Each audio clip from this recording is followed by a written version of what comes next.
Jesus sa buhay ko. Binigyan mo ng tuwa at sigla ang puso kong ito. Kaya o Diyos, papuri ay sa'yo. Itataas ang aking tinig, walang hanggang papuri ay sa'yo. At ako ay magpapasalamat sa kaligtasan na aking natamo.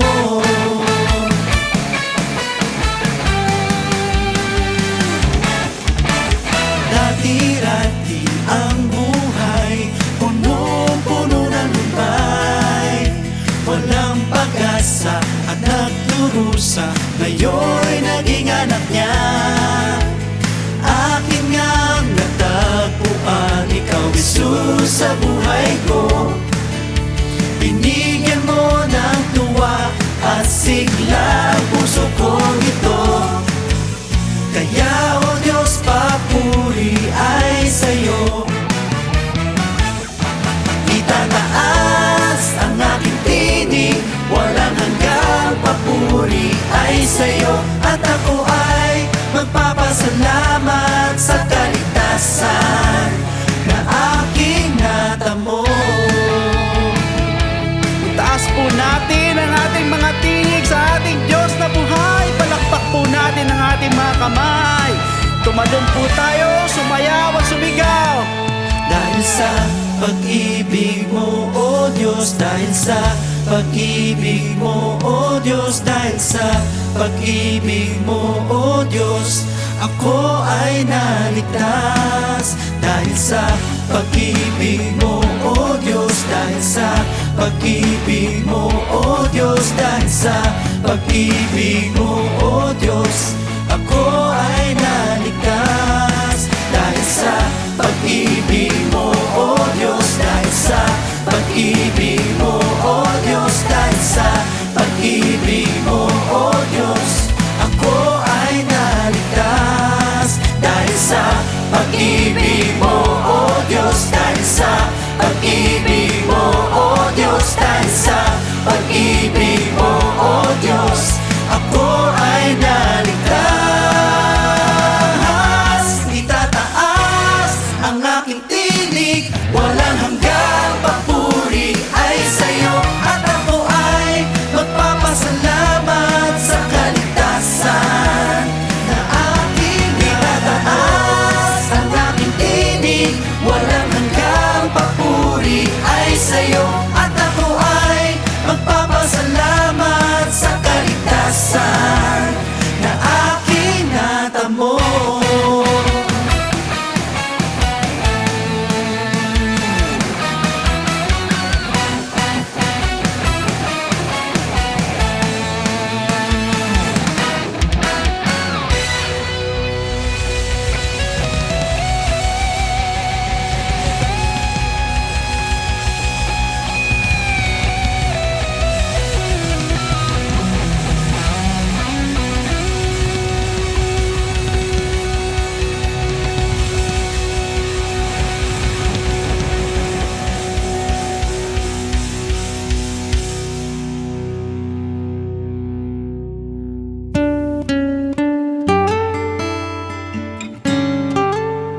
Patuloy ka naming pinupuri at sinasamba, aming Panginoon, mula sa aming mga puso.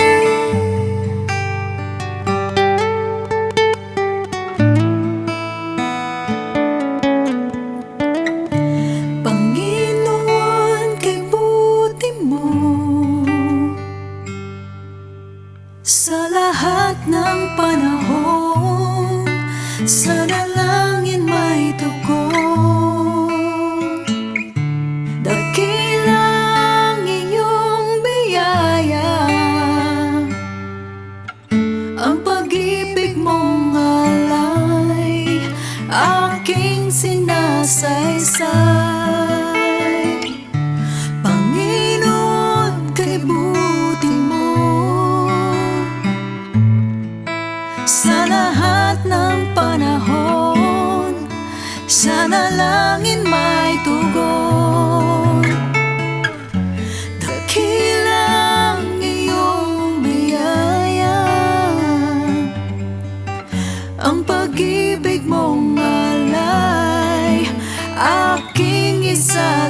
isa.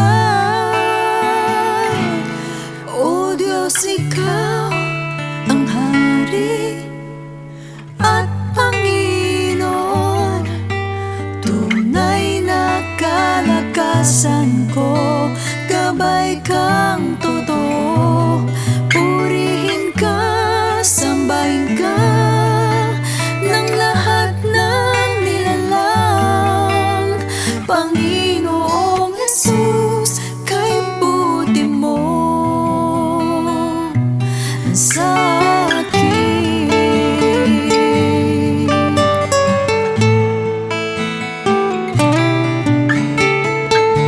Panginoon ng buhay ko, Diyos na makapangyarihan, aking kaligtasan. Pag-ibig mo'y di magmamaling, ang kabutihan mong alay, aking tinataglay. O Diyos, Ikaw ang Hari at Panginoon, tunay na kalakasan ko, gabay kang totoo. Purihin ka, sambahin ka ng lahat ng nilalang. Panginoong Jesus, kay buti mo sa akin.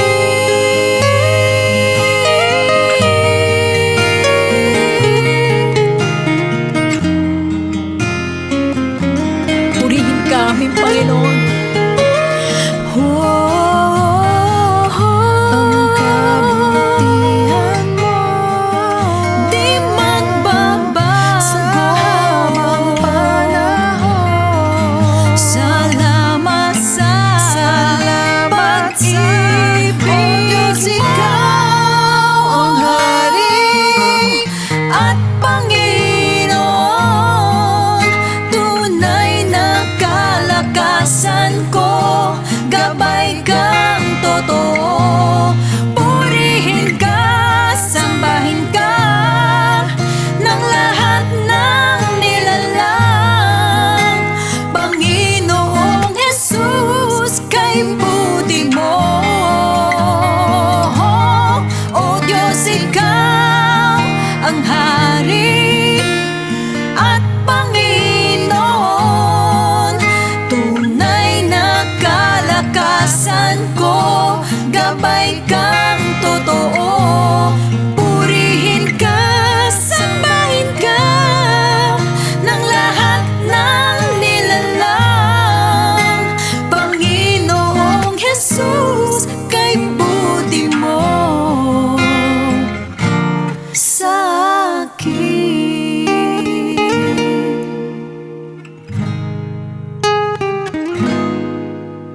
Panginoong Jesus, kay buti mo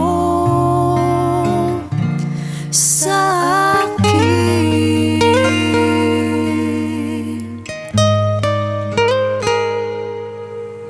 Maraming salamat po,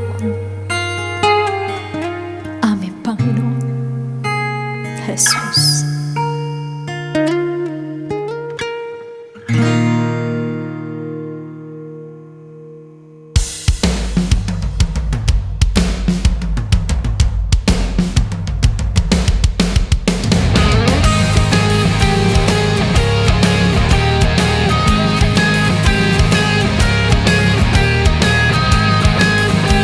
We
He's the King of Kings and the Lord of Lords. Jesus Christ is Lord forever. Every knee shall bow and every tongue confess Jesus Christ is Lord forever. And He's the King of Kings and the Lord of Lords. Jesus Christ is Lord forever. Can't stop praising His name, I just can't stop praising His name, I just can't stop praising His name, Jesus. Can't stop praising His name, I just can't stop praising His name, I just can't stop praising His name, Jesus. Lift up your voice and sing for joy. Clap your hands, make a joyful noise. Blow the trumpet and shout and praise Him for the victory. The weapons we use are the bombs or guns. Worship is the way that the battle's won. This is the way that we fight. We praise Him for the victory. Can't stop, I can't stop praising His name, I just can't stop praising His name, I just can't stop praising His name, Jesus. Can't stop praising His name, I just can't stop praising His name, I just can't stop praising His name, Jesus. Well, I gotta praise, and I gotta let it out. I gotta praise. I gotta praise, and I gotta let it out. I gotta praise.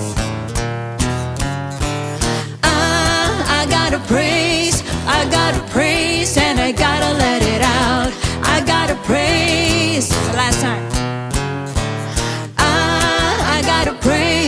I gotta praise, and I gotta let it out. I gotta praise. Can't stop. Can't stop praising His name, I just can't stop praising His name, I just can't stop praising His name, Jesus. Yeah. I can't stop praising His name, I just can't stop praising His name, I just can't stop praising His name, Jesus.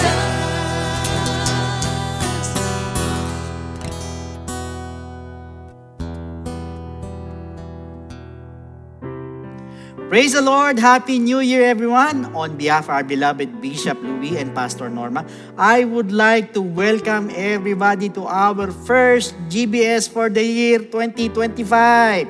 I hope that everybody enjoyed their holidays at salamat po sa Panginoon for giving me once again this opportunity to serve Him at makatayo po sa harapan po ninyo. And since this is our first GBS, the Lord gave us a new topic to study, which is entitled, Heaven Precedes the Earth. But before we proceed, tayo po muna'y manalangin, humingi muna tayo ng gabay sa ating Panginoon, yuko po natin ang ating mga ulo. Lord, we thank you so much, Panginoon, for this wonderful night na binigay niyo sa amin na muli makapag-aral ng iyong mga salita. You know, Lord, that this is our first GBS for this year.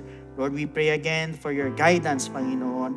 Kaya mo ikaw mangusap po sa bawat isa po sa amin at lahat ng aming mapapakinggan ay tumimo sa aming mga puso at sa aming po mga isip. At ito po, Lord, ay maipamuhay namin sa aming mga araw-araw na buhay. Basbasa mo yung abang lingkod, ikaw lamang po ang maitaas, Panginoon. Layo mo kami spirit of error sa mga technical issues, Panginoon. Salamat po. We claim the victory in our lives today in Jesus' name. Amen. So praise the Lord. If you have your Bibles, you can turn your pages in the book of Genesis chapter 1 verse 1. In the beginning, God created the heavens and the earth. Also in John chapter 1 verse 1. In the beginning was the Word, and the Word was with God, and the Word was God. Brothers and sisters, we may notice something unusual or coincidental in these two verses. Why? Kung mapupuna po ninyo, both verses begin with the same phrase, in the beginning. Pareha sila, dyan nagsisimula. And I just want you to know that there's a great connection between these two verses as they project a truth that is hidden to the casual Bible reader. At naniniwala po ako that God wants us to learn some truth from these verses. At ano-ano po yan, yan po ang pag-aaralan po natin. Unang-una, the verses in the beginning. Ano po ba ang ibig sabihin po nitong in the beginning? For your information, brothers and sisters, this tells the beginning of time. Why? Because time has a beginning. In fact, it declares that everything has a beginning. Katulad po ng earth or ng world or ng mundo or even the heavens, the universe, and all things have a beginning. Even you and I have a beginning. So that means all of us have a beginning. So mga kapatid, pati po yung buhay po natin has a beginning. Na katulad po ng sinasabi po ng awit that says, ang buhay ay tulad ng isang awit lamang na mayroong simula at mayroong pong katapusan. Meaning to say, everything has a beginning because of God. Because He is the source, the maker, and the creator of everything. Yan po ang totoo. So in other words, God is the cause of everything. Kaya nga po ang sabi po sa John chapter 1 verse 3, all things were made through Him, and without Him nothing was made that was made. Meaning, heaven or God is the cause and the earth is the effect. And according to science, it says, nothing can happen without a cause. At totoo po yan. Without God, nothing happens. Why? All things happen because of God. All things happen because of Him. All things began with God. Kaya nga po, one of God's titles is the beginning and the ending. Now second, ang sabi po ng talata, in the beginning, God. So at the very start of time, ladies and gentlemen, and everything, God already existed. So before there was heaven, before there was earth, before the mountains, the oceans, pati yung mga lupain, pati ang tao, there was God. In other words, wala pong nauna sa Kanya. Siya po ang una sa lahat ng bagay. Bakit ko po sinabi? In Colossians chapter 1 verse 17. And He is before all things. Ulitin ko, He is before all things. And in Him all things consist. Now, apparently, the question is, how did He exist in the beginning? In John chapter 1, verse 1, in the beginning was the Word, and the Word was with God, and the Word was God. That means He exists as the Word. However, the beginning of the Bible does not try to prove the existence of God, but rather it simply declares and attests that God is existent. That there is a God. Hindi po pinatutunayan ng Bible yan, kundi sinasabi mismo ng Bible na nag-i-exist po ang Diyos, na meron pong Diyos. In fact, ito pong talatang ito destroys the belief of pantheism, that God is created or part of creation. Kaya imagine, na parte daw ng creation ng Diyos, or ginawa lang daw ang Diyos. Pati ang atheism, winawasak din po nito, yung pong paniniwala that there is no God. Gayon din po yung polytheism, yung pong paniniwala of many gods. Ibig sabihin, nire-refute po nito yung pong ganyang mga klase ng paniniwala. That God is a part of creation, that there is no God at all, that there are many gods. Always remember, God is Elohim, the one God of the Old Testament. And Genesis chapter 1 verse 1 is one of the strongest proof po ito, of course, apart from creation and nature, that there is a God and that God is one. Thirdly, in the beginning, God created, ang sabi ng talata. Brothers and sisters, the first act that God did was creation. When God existed in the beginning, He created everything. Siya mismo ang nagsabi, let there be light, and there was light. So siya din po yung nagsabi na let us make man in our own image. His main priority in the beginning was the creation, sa madali sabi. So God's first act was not saving, it was not even healing, or not even supplying, but it was creating. Kaya nga ang sabi sa Genesis chapter 1 verse 1, in the beginning, God created the heavens and the earth. And I just want you to know that this very first verse of the Bible disproves and destroys the theory of evolution at yung pong doktrina of atheism. Imagine, galing daw ang tao sa unggoy. Could you imagine that? Kung galing po ang tao sa unggoy, di sana lahat ng unggoy ay nagsasalita na po ngayon. Or wala na po sanang unggoy ngayon. However, since the first act of God was to create, which is bara in Hebrew. That was used in Genesis chapter 1 verse 21. So God created. Ulitin ko, so God created great sea creatures and every living thing that moves, with which the waters abounded, according to their kind, and every winged bird according to its kind. And God saw that it was good. Meanwhile, He used the Hebrew word asa in Genesis chapter 1:26 naman. Ang sabi dito, then God said, let us make man in our image. Sa ibang translation, create din po ang ginamit. According to our likeness, let them have dominion over the fish of the sea, over the birds of the air, and over the cattle, over all the earth, and over every creeping thing that creeps on the earth. So dito po, gumamit po ang Lord ng dalawa pong salita. Pero parehas din po ang ibig sabihin na siya po ang gumawa. So brothers and sisters, He created everything. The heaven and its inhabitants. Lahat po yan ginawa po ng Diyos. Pati yung mga anghel, pati yung mga archangels, pati yung mga stars, even the planets, even the whole universe, pati yung Milky Way, galaxies, pati space. Apparently the question is, what did He use in creating? None other than His words, or yung kanyang salita. Yung kanya po salita are with Him and was God Himself. His words are the agent of creation. His words did the creating, and apart from His words, nothing was ever created. As found in John chapter 1 verse 3. All things were made through Him, and without Him, nothing was made that was made. And also in Colossians chapter 1 verses 16 to 17. For by Him all things were created. Ulitin ko, by Him all things were created that are in heaven and that are on earth, visible and invisible, whether thrones or dominions or principalities or powers. All things were created through Him and for Him. Verse 17, and He is before all things, and in Him all things consist. So this proves that God and the Word are one and the same, or parehas, or isa po sila.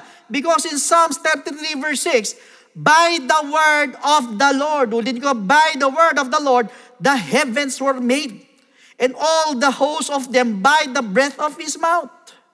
Gayun din po sa Hebrews chapter 11 verse 3, by faith we understand that the worlds were framed by the word of God, sa pamamagitan ng salita ng Diyos, so that the things which are seen were not made of things which are visible. Now, let's go to the fourth. Dito po sa talatang ito sa Genesis chapter 1 verse 1. In the beginning, God created the heavens.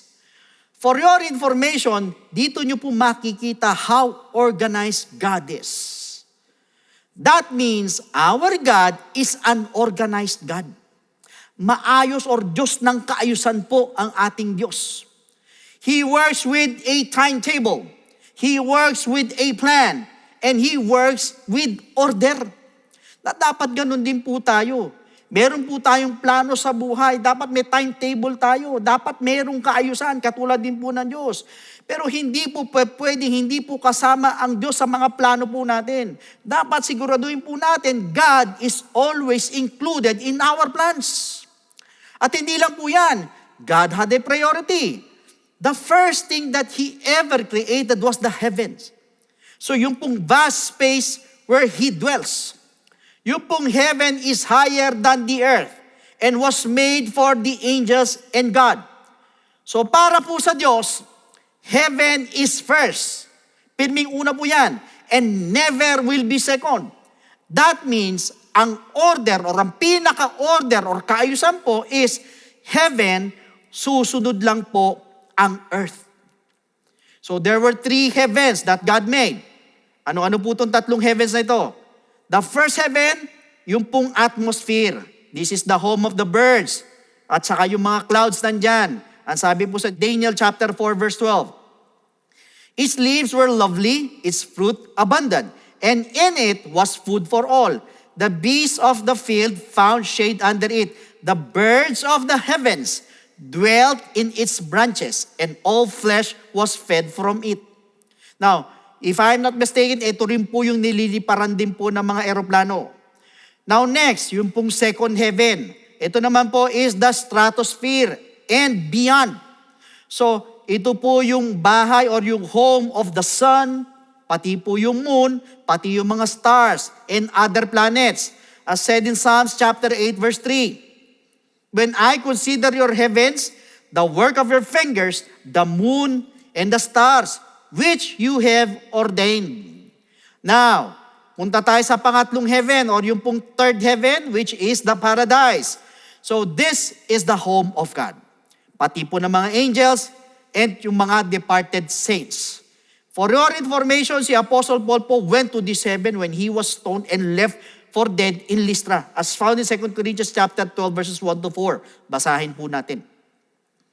It is doubtless not profitable for me to boast. I will come to visions and revelations of the Lord.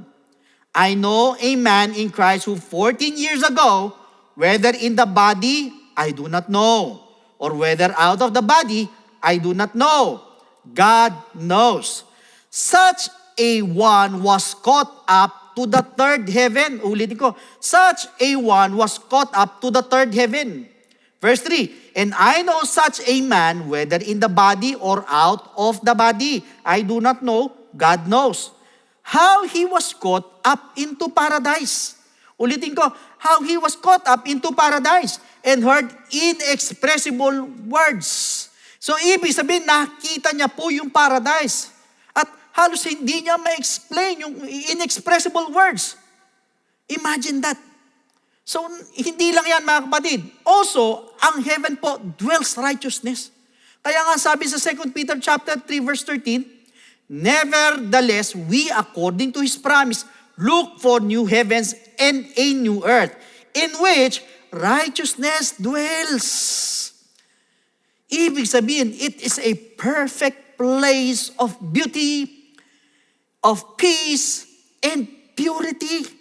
Imagine, pati righteousness nandun nananahan, nagdedwell. There is no death. Wala din pong gabi. Wala din pong mga sumpa, yung mga curse. Wala din pong mga virus. Wala din mga bacteria niyan. Pati yung kuryente, wala ka ng bayad, libre. Wala na rin pong iyakan, wala rin pong korupsyon, wala rin pong kadiliman, wala rin pong mga sakit. At hindi lang po yan, wala din pong magnanakaw at mga trespassers sa langit. Hindi po pa pwede ron, hindi makakapasok ron.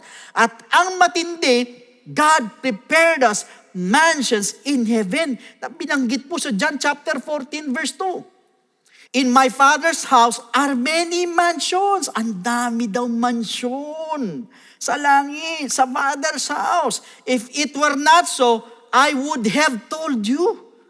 I go to prepare a place for you. Imagine, meron ka palang mansyon sa itaas. Ang Diyos pa ang nag-ready, naghanda, nag-prepare. At ang pinakamatindi po sa lahat, heaven is the dwelling place of God and there is eternity dito po sa langit. Na binanggit po sa Isaiah 57 verse 15. For thus says the high and lofty one who inhabits eternity, whose name is holy. I dwell in the high and holy place. In fact, the Father of the flesh and spirits are in heaven. Kaya nga sinabi ni Jesus Christ, our Father which is in heaven. At nung nilikha niya po ang langit, it was not a result of an accident. Hindi po aksidente yan. Meron po siyang dahilan kung bakit niya po yan nilikha. Meron siyang purpose in mind kung bakit niya po ginawa.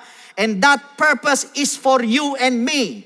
In other words, He prepared heaven for us. That is why ang church po is heaven-bound. Biyahing langit or patungong langit. And heaven is a prepared place for prepared people. Wala na pong araw sa langit or yung pong artificial light. Why? Because in Revelation chapter 21 verse 22, but I saw no temple in it. For the Lord God Almighty and the Lamb are its temple. Meaning, Jesus is the light and there is no temple in heaven, for God and the Lamb are the temple of it. Now, panglima, in the beginning, God created the heavens and the earth. So on the other hand, aside from creating heaven, He created earth as well. The earth is composed of land, sea, of course, yung hangin, yung air, yung waters, yung earth's crust, yung mga mountains, and all that is therein. So God created them and He owns it.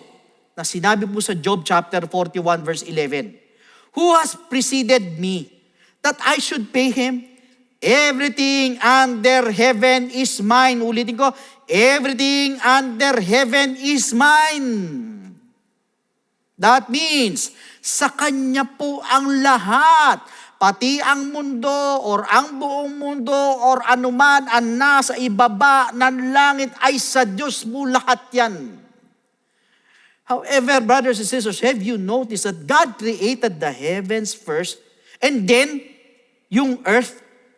Bakit po nauna muna yung langit bago yung lupa? Langit muna kaysa lupa. Why? To let us know that heaven will always be higher than the earth. It is more important than the earth because heaven is above earth. While the earth looks up, the heaven stoops down.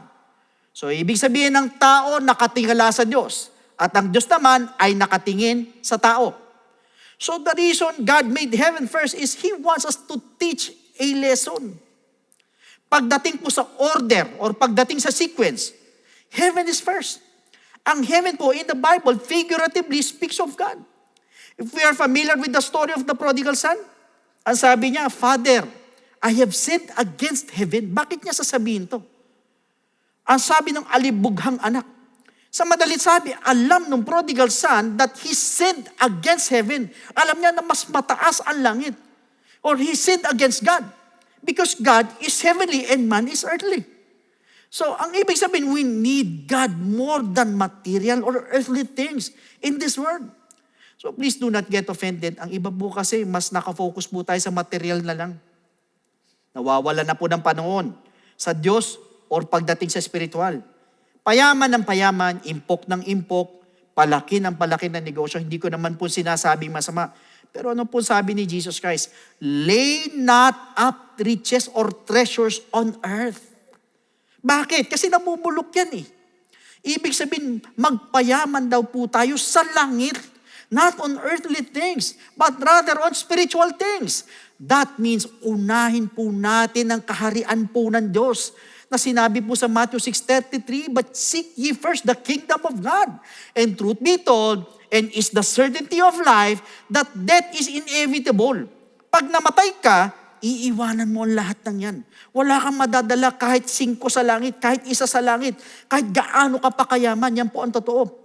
Alam niyo mga kapatid, if you're familiar with John Rockefeller, when he died, he was the first world billionaire. Meron po nagtanong sa sekretary niya, if how much of his billions did he carry? Nung namatay po si Rockefeller. Ang sagot ng sekretary niya, nothing. Wala. Ibig sabihin, hindi niya po nadala yung yaman niya, kahit 5 duling wala siyang nadala. Alam po ninyo mga kapatid, bonus na lang po sa atin ng Diyos yung mga material things eh. Like yung mga kinakain natin na masasarap, what about the clothing that we wear, yung shelter natin, yung mga bahay natin, mga appliances, gadgets, yung mga sasakyan, yung bahay natin, even our money. The most important thing is heaven or God. Remember, God is our creator. He is our savior. He is our provider. He is our sustainer. And He is our life. Kaya una dapat ang Diyos. Huli na po ang earth. Even our needs. Kaya nga sa Genesis chapter 1 verse 1, huli po ang earth. Una ang heaven. That is why we need to put God first. Or unahin po natin ang Diyos. Ang spiritual things, lalo na itong 2025. Yung pong mga spiritual things, hindi po huli, but rather una po ang Diyos. Huli na po ang mundo, pati yung mga bagay na nandito, pati yung mga pangangailangan natin, and even our life. Now, meanwhile, because heaven is more important than earth, dapat mas mahalaga po sa atin ang church, ang prayer, ang Bible, or lahat ng ating gawain, physical gathering, pati mga online natin, even our worship, dapat mas mahalaga sa atin. Alam niyo, kung minsan mga kapatid na nakakalungkot po kasi ang ibang tao, hindi ko naman po nilalat, would love the world more than God. Some are lovers of pleasure, more than lovers of God, which should not be the case. Kaya nga po kung minsan, mapapansin po ninyo, yung worship service natin hirap na hirap tayo kung minsan po minsan mapupuno, minsan hindi, minsan marami, minsan hindi. Dapat hindi po. O yung iba nating gawain, yung iba nating mga online. So sa madalit sabi, heaven or God is ahead of the earth. Unahin po natin ng Diyos at ang kaharian po niya at tayo po'y pagpapalain niya. Why? Because this is a Bible truth and biblically documented. Now, moreover, in 2 Chronicles 26 verses 1 to 5, this is the story of King Uzziah. Now all the people of Judah took Uzziah, who was 16 years old, and made him king instead of his father Amaziah. He built Elath and restored it to Judah, after the king rested with his fathers. Uzziah was 16 years old when he became king. Naging hari po siya noong 16 years old. And he reigned 52 years in Jerusalem. His mother's name was Jecoliah of Jerusalem. And he did what was right in the sight of the Lord, according to all that his father Amaziah had done.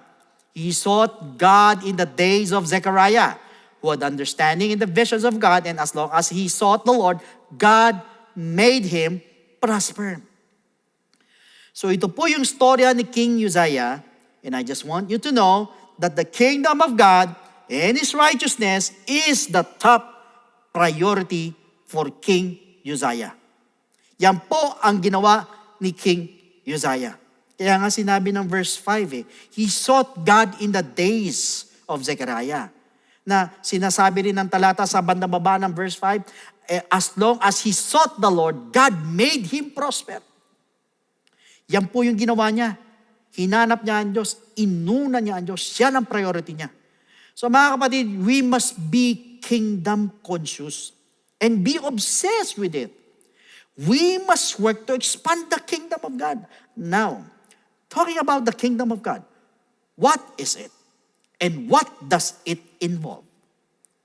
First, a king.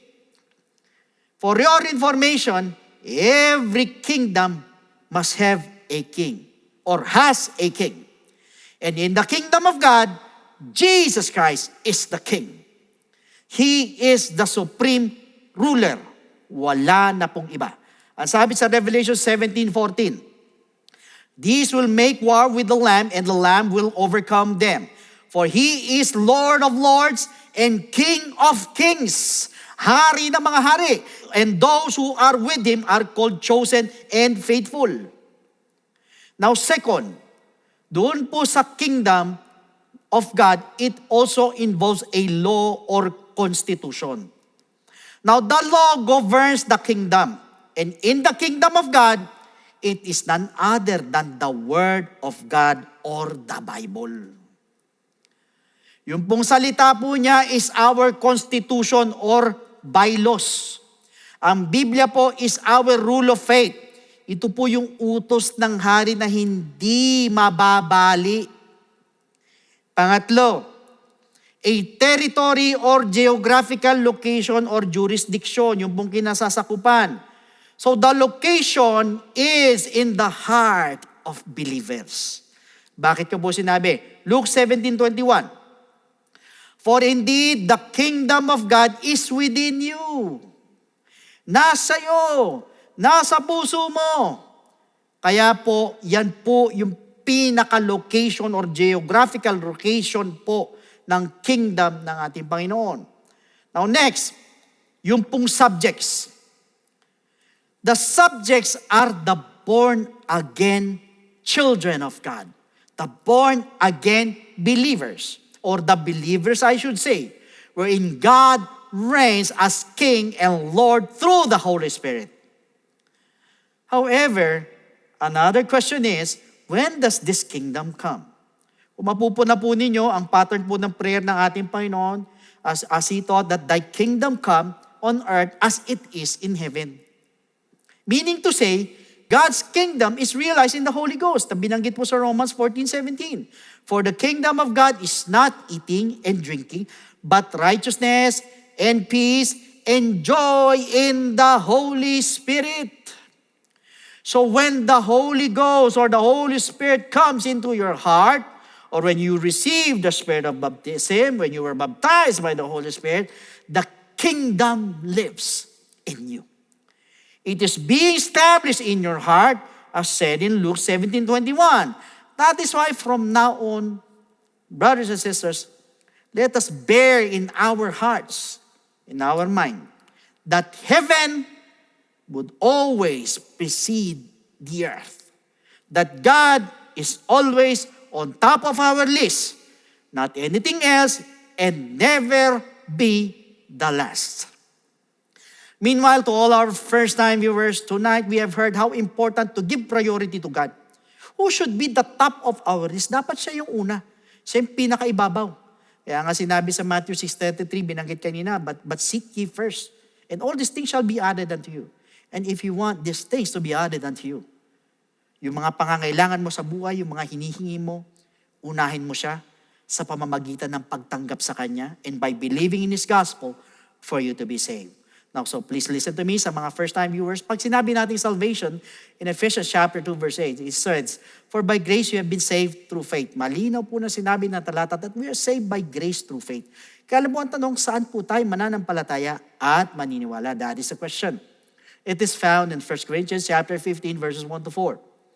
Moreover, brethren, I declare to you the gospel which I preached to you, which also you received and in which you stand, by which also you are saved. Ulitin ko, by which also you are saved, if you hold fast that word which I preached to you, unless you believed in vain.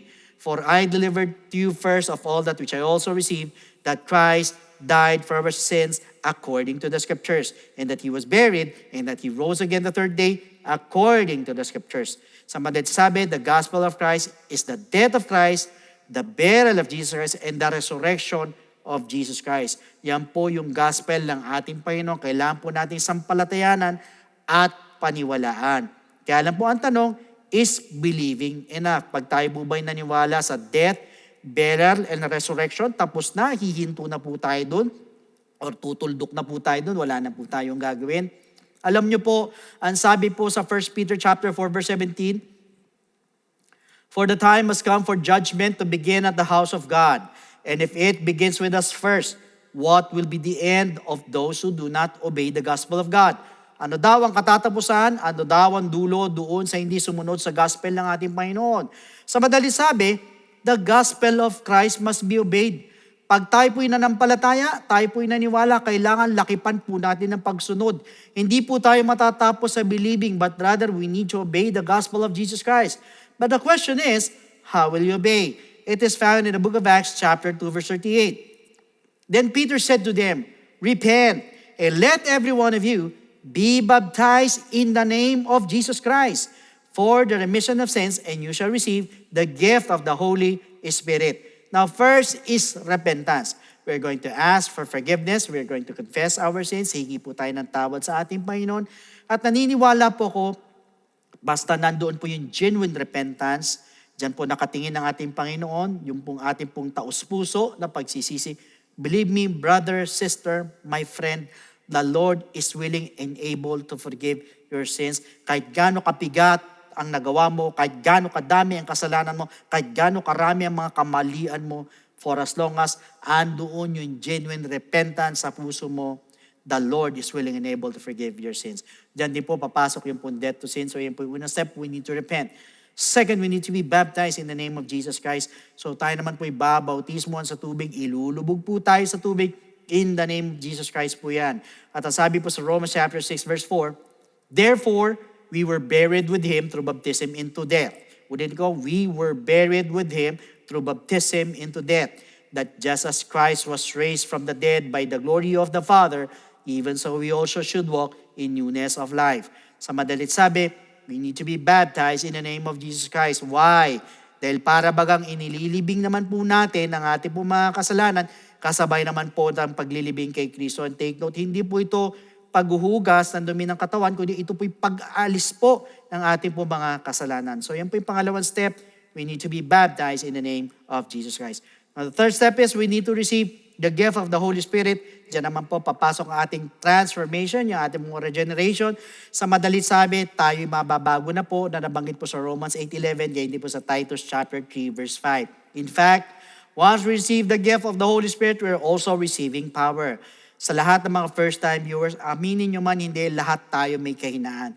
Kung minsan, pinipilit po natin magbago 1, 2 buwan sa mga susunod na panahon, bumabalik tayo sa dati, tapos pipilitin mo na naman magbago, tapos magbabago ka ng sandaling panahon, tapos sa susunod na panahon, bumabalik ka na naman ulit. Bakit? Kasi mag-isa ka lang. But you know what? Once you receive the gift of the Holy Spirit, yan yung sinasabing power. Power to overcome all our weaknesses. Mapagtatagumpayan na po natin ng tuloy-tuloy yung lahat ng ating pong mga kahinaan because the Holy Spirit is power.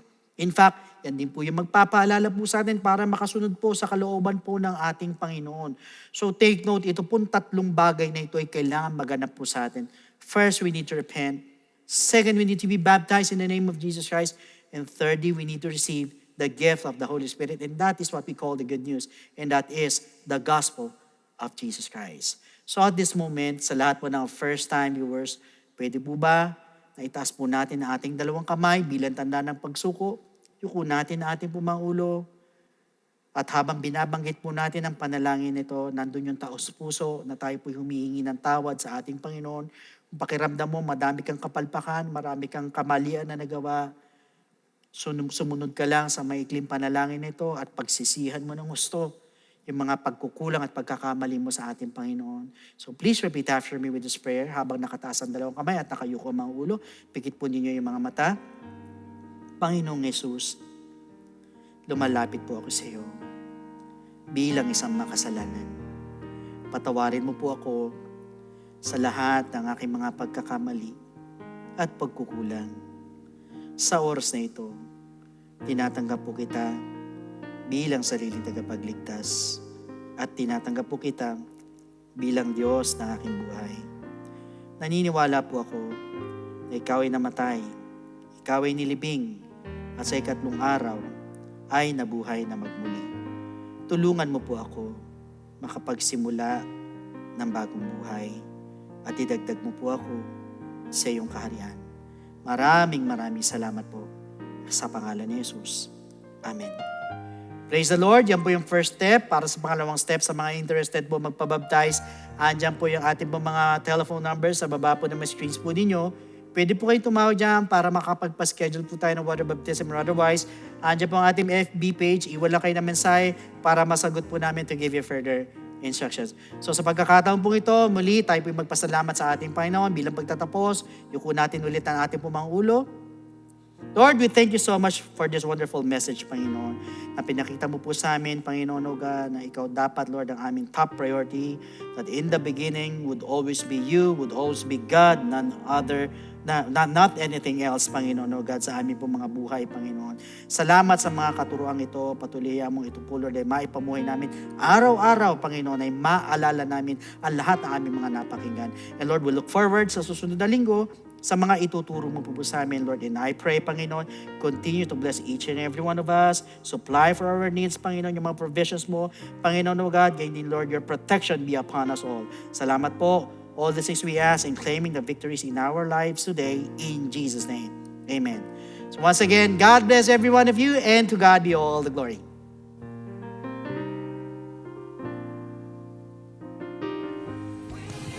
Miracle.